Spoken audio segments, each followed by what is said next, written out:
Tutti ci accorgiamo che non di rado nel lavorare, nello scrivere, nel parlare, durante il riposo o in quant'altro facciamo, può infilarsi qualche attaccamento, anche lieve, a noi stessi, a cose, a persone.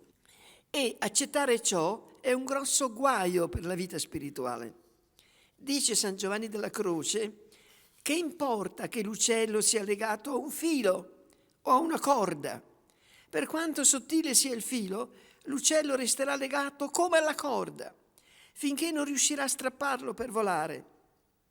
Lo stesso vale, continua, per l'anima legata a qualche cosa.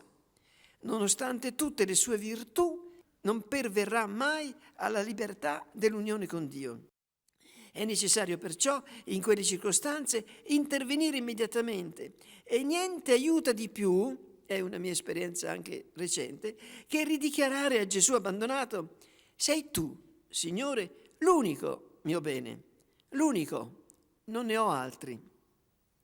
È una preghiera, penso, importantissima e assai gradita a Dio.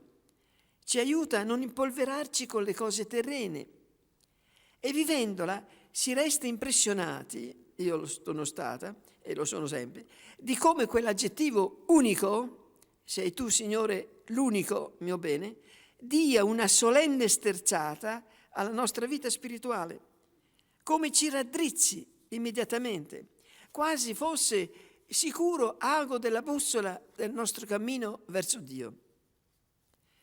Questo modo d'agire poi è molto conforme alla nostra spiritualità, in cui prevale l'aspetto positivo.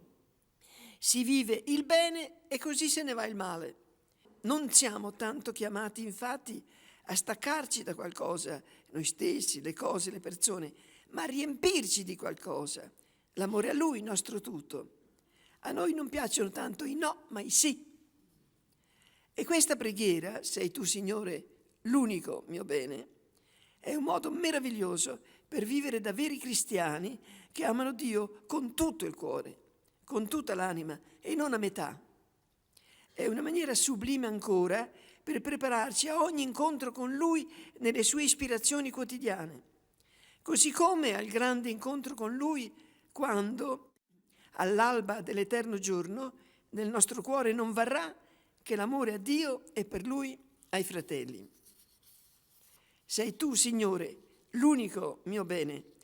Quanta sapienza, quanta saggezza, quanta luce, quanta forza, quanto amore, quanta perfezione in queste brevi parole.